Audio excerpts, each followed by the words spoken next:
Kami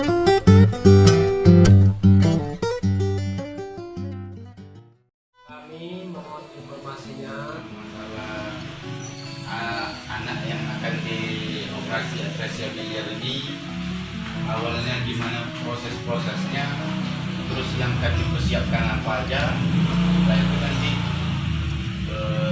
pendonornya tahapan awalnya gimana menjelang sampai ke transplantasi hati. Jadi yang mesti keluarga siapkan, terutama untuk kedua orang tua ya, adalah adanya kesiapan calon donor dan diprioritaskan dari hubungan darah ketika dengan si resipien.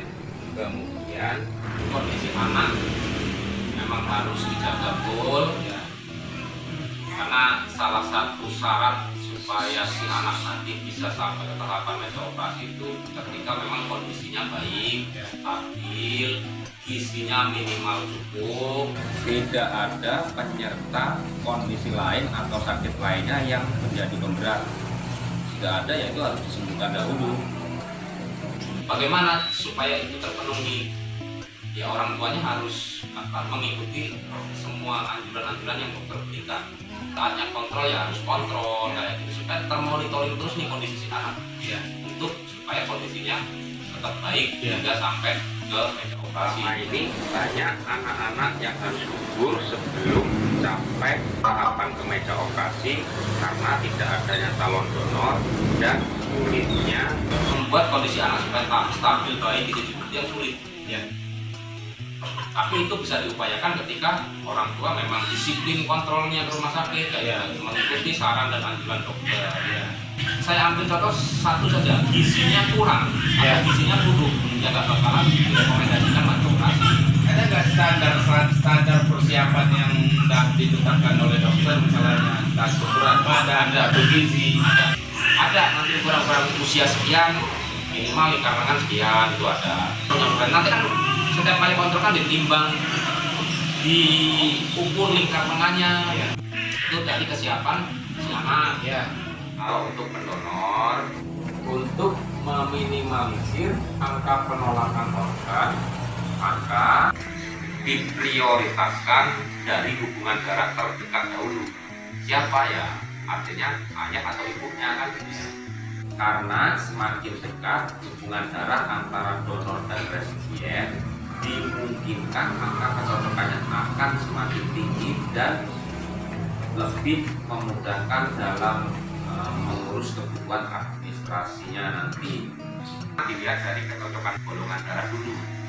Golongan darah paling nggak sama atau minimal beda tapi masih kompatibel, masih memungkinkan. Misalkan darahnya ibunya O nih, O itu netral, bisa memberikan ke semua jenis golongan darah. Nanti misalkan anaknya A, B atau apa, ibunya O itu ibunya bisa memberikan. Itu beda tapi kompatibel. Atau misalkan anaknya yang butuh donor ini AB, itu bisa menerima dari semua jenis golongan darah, dari C, dari O, dari A bisa. Itu beda tapi kompatibel. Itu satu. Kedua, sebisa mungkin keluarga besar mendukung untuk ayah atau ibunya menjadi donor karena itu secara etik memang harus mendukung sebaiknya kan gitu. Lalu dari aspek hukum juga dilihat ya. Saya ambil contoh misalkan suami istri ini nikahnya masih nikah secara agama, misalkan belum secara negara ya. Itu harus tercatat dulu di negara ya. Misalkan ayah ibunya sudah bercerai, itu pun harus ada kekuatan hukumnya, harus ada semacam surat persetujuan atau memberikan kuasa atas tindakan medisnya. Misal lagi anak hasil dari adopsi, itu juga harus jelas karena itu berhubungan dengan hukum ya, ketentuan hukum lah. Jadi gini, transplantasi hati itu tidak hanya melihat dari sisi kebutuhan medis anak, tapi banyak aspek yang harus mendukung di situ. Etik dan hukum tadi itu, lalu aspek sosial keluarga pun dilihat sampai seperti apa kan gitu ya. Supaya apa? Supaya tindakan transplantasi hati itu nanti optimal juga agar setiap orang tua nantinya dalam merawat anaknya pasca menjalani operasi transplantasi hati dapat berjalan dengan baik. Diharapkan seperti itu kalau semua aspek mendukung. Untuk pendonornya itu seperti apa? Secara khusus seperti Jadi gini, nanti ada proses screening namanya, screening calon donor namanya. Jadi dilihat kesehatan calon donor secara menyeluruh, mendukung atau enggak dari kesehatannya. Itu nanti bisa dimulai ketika pertama diagnosa si anaknya udah tegak. ya. Bener dia memang artinya udah sirosis, tapi diagnosa tegaknya apa itu harus sudah diketahui dulu, karena bisa mempengaruhi perlakuan walaupun sama-sama mas-mas hati. Terus kondisi anak sudah baik dan stabil, gizi cukup, nanti bisa dimulai itu proses screeningnya di calon donor. Kayaknya atau ibunya yang mau maju duluan silakan didiskusikan dengan keluarga kan, karena itu menyangkut waktu segala macam. Jadi nanti ketika anak sudah diperkirakan siap, bisa mulai melakukan screening. Kenapa nunggu diagnosa tegak kondisi anak siap? Karena hasil screening tadi itu kalau bisa jangan sampai lama, jangan sampai expired harus dipakai. Karena kenapa? Kita nggak tahu kondisi kita sekarang bisa sehat nih, screening hari ini sehat, Bapak. Tapi siapa yang mau bisa menjamin 2 bulan kemudian atau 3 bulan kemudian Anda masih tetap sehat? Makin dekat hasil screening ini dengan operasi itu semakin jauh lebih baik. Karena bisa dipastikan memang kondisi kesehatannya nggak ada perubahan. Artinya begitu hasil screeningnya sudah pas, langsung Kalau bisa cepat dioperasi. Gitu. Kan ya tadi itu, hari ini kita sehat tuh, nggak ada virus atau apa. Siapa yang menjamin 6 bulan kemudian kita nggak ketular virus atau apa, kan gitu. Nah itu screening, saya ambil contohnya seperti itu. Jangan sampai yang di calon pendonor yang dioperasi itu nggak sehat. Kalau nggak sehat, pertama beresiko dengan dirinya sendiri, iya kan? Resikonya kan tinggi. Kalau sampai nggak sehat, kalau dioperasi kan beresiko juga kepada calon penerima organnya nanti juga. Hubungan keluarga besar sangat diperlukan dalam hal ini. Supaya keluarga mendukung, ayah ibunya ya harus komunikasikan selalu hal ini ke mereka. Perkembangannya, perubahannya, terus rencana ke depan seperti apa itu sampaikan ke keluarga besar, keluarga dari ibu atau keluarga dari ayah. Gak menutup kemungkinan begini, bisa jadi ayah atau ibunya gak lolos screening, gak lolos kesehatan, jadi gak bisa donor misalkan. Mau gak mau kan butuh keluarga yang lainnya yang mau yang berkenan jadi donor kan. Kalau selama ini informasinya sudah selalu disampaikan, paling enggak kan ketika kalian menyampaikan hal itu, minta tolong ke hal itu, paling enggak mereka sudah memahami kan gitu. Supaya enggak takut, khawatir kayak. Karena sebenarnya jadi donor ini enggak perlu ada yang ditakutkan. Enggak perlu ada yang ditakutkan, jadi enggak perlu khawatir. Enggak ada banyak resiko itu, Pak. Resiko tetap ada, semua para dokter meminimalisir resiko itu. Jangan sampai si pendonor ini kenapa-napa setelah transplant atau sedang berlangsung operasi itu mereka jaga betul. Keselamatan pendonor itu paling utama, dijaga sama mereka, jadi nggak perlu khawatir. Kalau resiko ya namanya resiko tetap ada aja tuh.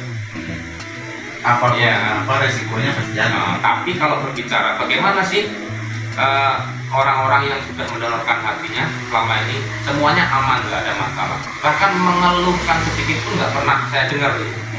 Semua bisa kembali beraktivitas normal dan proses recovery penyembuhannya pun singkat cepat. Jadi yang sebagai penerima donor kayak mana itu tingkat keberhasilannya itu? Sampai hari ini melihat persentasenya cukup tinggi dulu. Bersaing dengan negara-negara maju di dunia. Itu kita kalau ngomongin tingkat keberhasilan ngukur di seluruh dunia ya. Apakah nggak beresiko? Ya beresiko, semua itu nggak ada yang nggak beresiko. Apa yang terfatal itu yang meninggal di meja operasi. Karena itu kalau persis di meja operasi belum pernah. Itu kan diminimalisir sama mereka. Tapi yang namanya resiko terkecil sampai terfatal mereka wajib menyampaikan. Seperti saya menyampaikan sekarang ini, itu wajib tahu si keluarga gitu. Nah, lalu kenapa kita mesti harus sampai ke tahapan yang optimal untuk transplantasi hati? Karena kita nggak punya pilihan lagi. Ya. Dari kondisi anak kita itu nggak punya pilihan lagi. Hanya itulah pilihan yang harus ditempuh supaya anak-anak kita selamat. Ya. Saya kasih gambaran seperti ini.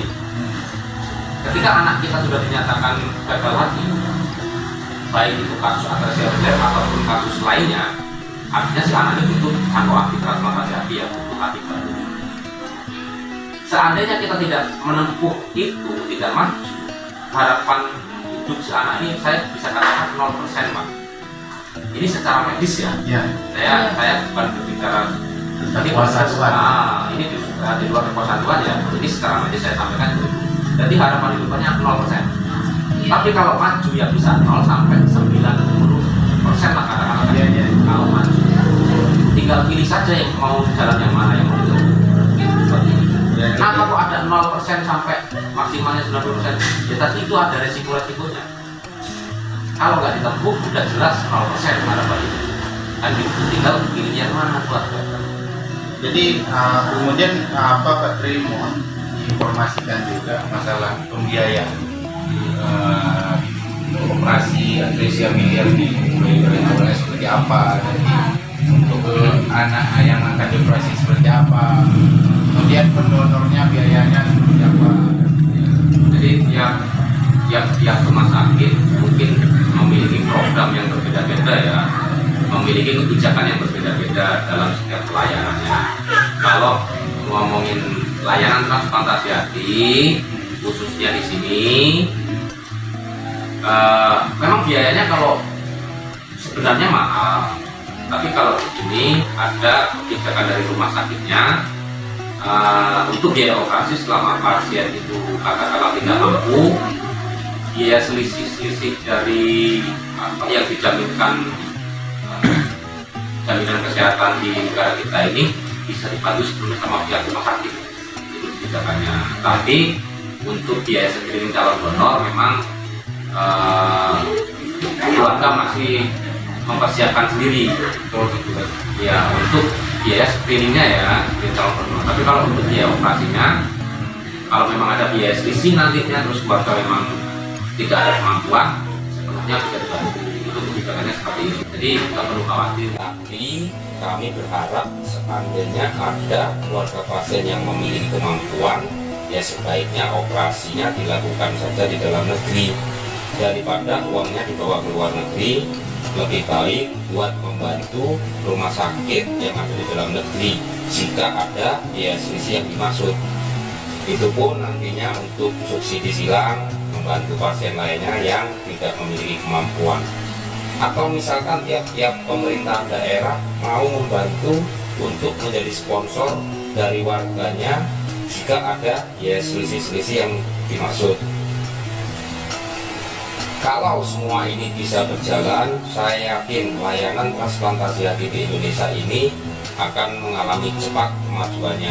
Kemampuan jumlah kuotanya juga pasti akan terus bertambah. Artinya angka kematian pada bayi atau anak yang mengalami gagal hati di Indonesia ini setidaknya akan berkurang.